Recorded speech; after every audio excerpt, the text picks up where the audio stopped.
अस्सलाम वालेकुम व्यूवर्स। आज हम मौजूद हैं साइट के ऊपर और ये अगर आप मेरी बैक पे देखें तो हमारे पास जो मशीन आई है सॉइल टच की मशीन आई है। हमारे साथ आज मौजूद हैं ज़ुबैर इंजीनियर हैं जो कि जियो टेक्निकल इंजीनियर हैं।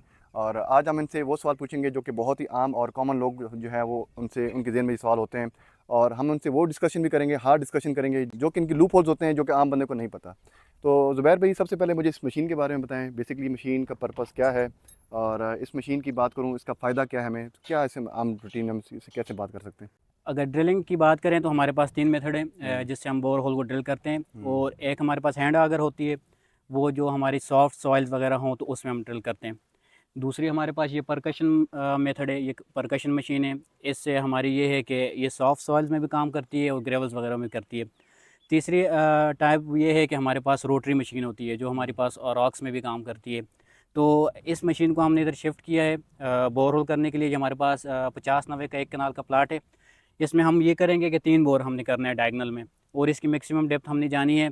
डेप्थ को हम ऐसे एवलुएट करते हैं कि हमारे पास जितनी नंबर ऑफ़ स्टोरीज़ होती हैं उतनी हम नीचे उसकी फाउंडेशन को एवलुएट करते हैं, और सॉइल की हम चेक करते हैं कि सॉइल की प्रॉपर्टीज़ वगैरह क्या हैं। तो इसमें हमारा मोस्टली ग्राउंड +1 होगा, तो इसी वजह से हम इसकी जो मैक्सिमम डेप्थ रखेंगे वो 20 फुट रखेंगे। तो 20 में हम ये करेंगे कि हर 3-3 के इंटरवल पे हम ये करेंगे कि इसकी सॉइल के सैंपल्स कलेक्ट करेंगे। इस पे हमने एक टेस्ट लगाना है, फील्ड टेस्ट, जिसको हम कहते हैं स्टैंडर्ड पेनिट्रेशन टेस्ट। तो उस टेस्ट के बेस पे हम इसकी एवलुएट करेंगे कि डिफरेंट एम्पिरिकल कोरिलेशन को यूज़ करके हम इसकी बेयरिंग कैपेसिटी को एवलुएट करेंगे।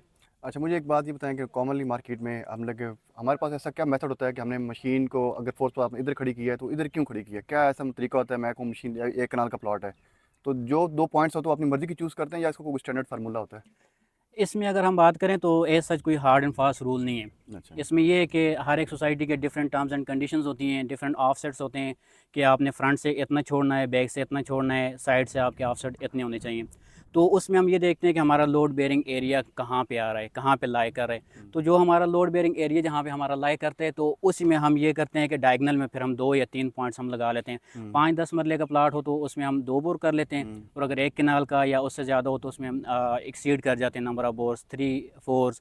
तो डिपेंड अपॉन सॉइल सिचुएशन, और अगर ज़्यादातर वेरिएशंस अगर सॉइल स्ट्रेटा में नहीं हो रही तो फिर हम ये करते हैं कि मोस्टली हम डायगनल्स में लगाते हैं, जिससे हमारा मोस्टली एरिया कवर हो जाता है। अच्छा, एक चीज़ जो मुझे थोड़ी कॉमन, एक बड़ी हमारी मिस्टेक्स हमें नज़र आती हैं बाज़ का, तो हम एक मुख्तलिफ कंपनीज़ की हम लोग रिपोर्ट लेते हैं तो हर कंपनी की रिपोर्ट में बाज़ का फ़र्क आ जाता है। मतलब हमने कहा किसी की 15 फुट निकल आई, अगली के हो सकता है वो 8 फुट निकल आए। तो एक ही प्लॉट है, दो मुख्तलिफ कंपनी है, इतना बड़ा डिफरेंस क्यों आ जाता है। एक तो ये है कि डिपेंड करता है कि जो बंदे यहाँ पे ड्रिलर काम कर रहे हैं, अगर उनके साथ इंजीनियर है नहीं है, वो एक फैक्टर आ गया कि हम्म। भाई वो किस तरह काम करते हैं। हम्म। तो उनकी स्पेशलिटी क्या है उस पे बड़ा डिपेंड करता है हम्म। कि बंदे आएँ। और दूसरे ये है कि उसको प्रॉपरली चेक करें, एवलुएट करें। हम्म। उनकी स्पेशलिटी, उनके हम्म। एक्सपीरियंस, हम्म। उनकी एजुकेशन, ये हम्म। चीज़ें मैटर करती हैं। हम्म। दूसरा ये है कि सॉइल कम्प्लेक्स मटेरियल है। हम्म। देखें जिस तरह अगर स्टील है हमारे पास, उसकी हम्म। फिक्स एक टेंसाइल स्ट्रेंथ होगी। हम्म। कंक्रीट है, उसकी कंप्रेसर स्ट्रेंथ होगी। लेकिन हम्म। सॉइल कम्प्लेक्स मटेरियल है। हम्म। इसमें फ़र्ज़ करें अगर ड्राई सिचुएशन है, गर्मी है, ठीक हम्म। है, ड्राई है तो इसकी बेयरिंग कैपेसिटी और आएगी। हम्म। थोड़ा सा बारिश हो जाए, हम्म। इसमें मॉइस्चर आ जाए, इसकी हम्म। बेयरिंग कैपेसिटी वेरी कर जाएगी। हम्म। तो ये डिफरेंट फैक्टर्स हैं जो इसके इम्पेक्ट करते हैं और इसकी अच्छा, बेयरिंग कैपेसिटी में इन्फ्लुएंस करते हैं। एक थोड़ा सा मुझे एक बात बताएं कि हम लोगों को मिसाल के तौर पे हम लोग कहते हैं कि हमने सॉइल टेस्ट रिपोर्ट हमने की है, हमें निकली है पाइल हमारी 6 फुट 8 फुट। लेकिन जब हम डिगिंग में जाते हैं तो हो सकता है वो 15 फुट भी निकल आती है। ठीक है, बास का तो वो जो एक्चुअल लिखी है उससे कम निकल आती है। तो ये बड़ा डिफरेंस, एक आपकी मेडिकल साइंटिफिक रिपोर्ट जो होती है वो गलत साबित हो जाती है और ऑन ग्राउंड जो चीज़ रियलिटी है वो उसमें कुछ और निकलता है। तो ये इतना बड़ा डिफरेंस बास का क्यों हो जाता है। ऐसा जो मैंने काम किया अभी तक तो इतना बड़ा डिफरेंस नहीं आया। जी जी। जित जो मैंने दिया अल्हम्दुलिल्लाह जी उसी जी। पे आया है। जी जी। लेकिन बाज़ औक़ात ये होता है, हम ये भी रिपोर्ट में अपनी मेंशन करते हैं कि जब आप एक्सकवेशन स्टार्ट करें तो अगर उसमें हमारी रिपोर्ट से ज़्यादा कोई वेरिएशंस आती हैं तो आप हमें टाइमली इन्फॉर्म करें। तो हम दोबारा आके उसको विज़िट करेंगे तो उसको मॉडिफ़ाई कर लेंगे अगर बहुत ज़्यादा कोई वेरिएशंस आ रही हैं। लेकिन अल्हम्दुलिल्लाह अभी तक जो मेरा 3 to 4 ईयर्स का एक्सपीरियंस है उसमें इस तरह की कोई चीज़ नहीं आई। जो रिपोर्ट दी है तो तो माइनर का जो उसके डिफरेंस है, मैं मिसाल तौर में अब बात करूँ एवरेज की, तो कितना एक्सेप्टेबल है। 1%, 2%, मतलब कितनी का फ्लेक्सिबिलिटी उसमें होती है कि अब ठीक है भाई, इतना इतना नॉर्मल होता है। अगर देखी जाए तो फुट 2 फुट का अगर कोई फ़र्क फुट दो आ रहा है फुट तो का इतनी नॉर्मल है, कोई, हाँ, मतलब वो कम प्लस ज़्यादा हो सकता तो है, उसके ऊपर वेरिएशन इसमें आती कोई है। इतनी वो नहीं है, ठीक वेरिएशंस हो गया। नहीं है। ठीक हो गया। अगर वो आपको ये है कि अगर आपकी अच्छी सॉइल है, अगर आप हम्म। स्ट्रिप आइसोलेटेड फुटिंग बन रही है, उसमें अगर वो राफ्ट दे रहे हम्म। या उसमें वो पाइल्स दे रहे तो वो हम्म। फिर एक अलार्मिंग सिचुएशन है। अलार्मिंग सिचुएशन है। ठीक हो गया। अच्छा, दूसरा एक और मैं कहता हूँ बहुत एक टेक्निकल प्रॉब्लम है कि मतलब फोर्स हमें प्राइसेस का नहीं पता लगता कि मतलब कुछ हमें 15,000 भी लोग चार्ज कर जाते हैं, कोई 10 भी करता है, कोई आप 30 भी कह रहे हैं हम करते हैं। तो बेसिकली इतना बड़ा डिफरेंस क्यों आ जाता है, क्या वजह है? डिफरेंस की यही वजह है कि अगर आपके पास स्किल्ड लेबर आती है, हम्म। इंजीनियर आता है साइड पे, तो हम्म। ज़ाहिर ही बात है एक इंजीनियर आएगा, हम्म। स्किल्ड लेबर आएगी, तो उसकी हम्म। प्राइस थोड़ी सी ये है कि जस्टिफाइबल होनी चाहिए। हम्म। अगर 30,000 चार्ज करते हैं तो उसमें समझ आती है कि एक इंजीनियर भी साइड पे आ रहा है, स्किल्ड हम्म। लेबर भी है और हम्म। प्रॉपर काम कर रहे हैं, हम्म। प्रॉपर लैब टेस्टिंग हो रही है, हम्म। प्रॉपर उसकी रिपोर्ट बन रही है, प्रॉपर रिकमेंडेशन हो रही है, तो उसमें जस्टिफाइबल है। हम्म। अगर एक जस्ट ड्रिलर बंदा आता है और वही कॉपी पेस्ट करता है पुरानी रिपोर्ट्स को, उसके हम्म। पास कोई इंजीनियर नहीं है, कोई ऑफिस हम्म। नहीं है, एक सोसाइटी से मशीन उठाई, दूसरी में शिफ्ट की, दूसरी से हम्म। उठाई, तीसरी में शिफ्ट की, हम्म। ना उसकी कंपनी कोई रजिस्टर हो एससीसीपी हम्म। से, ना पीसी हम्म। से, ना हम्म। डीएचए से, हम्म। तो वो फिर अगर 10-15 हज़ार में भी करते तो वो दिहाड़ी के चक्कर में होते हैं कि अच्छा। मेरी 2-4 हज़ार रुपये बस दिहाड़ी लग जाए और हम्म। मुझे कोई परवाह नहीं है। सही तो सही सही। इस चीज़ को बंदे ने ज़हन में रखनी चाहिए। अगर कोई बंदा 25-30 मांग रहा है तो वो किसी वजह से मांग रहा है। ठीक हो गया।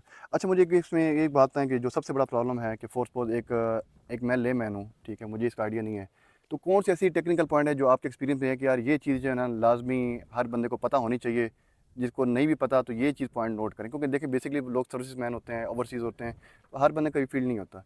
तो आप कौन सा ऐसा बेसिकली 1 2 3 पॉइंट हमें ऐसे बता देंगे इसमें आपने कोई कंप्रोमाइज़ नहीं करना, इसका आपने लाजमी ख्याल करना है, जो कि आम बंदे को नहीं पता होता?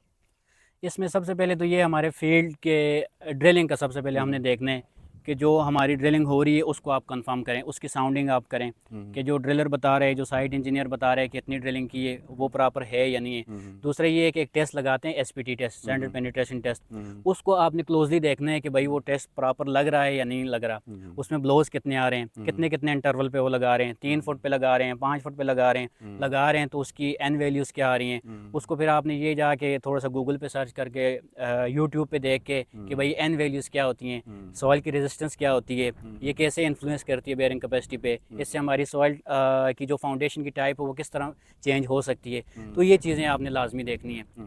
है साइड की, एज़ ठीक है। फार एज साइड इज़ ठीक है। कंसर्न। मतलब एक मैं प्रॉब्लम की बात करूँ कि फोर्स पोज मेरा प्लॉट है, मैं कंस्ट्रक्शन कर रहा हूँ, तो मेरा लाजमी उस पर होना ज़रूरी है। इसकी वजह ये है कि आप लोगों को बास को तो हम हर चीज़ रिलाई नहीं कर सकते। हाँ, एक तो बात ये कि अगर आप खुद आप ऑन साइट हैं तो बेहतर आप वहाँ जाएँ, लेकिन अगर आपके पास ट्रस्टेबल इंजीनियर्स हैं और अच्छी आपके फर्म हैं तो लाजमी आप ना भी हों तो चलो आपके पास उनकी एक अच्छी रिपोर्ट होती है, अच्छी रेपुटेशन होती है, तो उसके ऊपर भी आप इनके ऊपर रिलाई कर सकते हैं। कि बेस्ट तरीका यही होती है कि आप अपने खुद आके मशीन को देखें और ख़ुद चेक करें बोर कितना नीचे जा रहा है। तो ये हमारे कुछ बेसिक सवाल थे, इंशाल्लाह उम्मीद है आपको यहाँ पे इस पे काफ़ी हेल्प आउट होगा।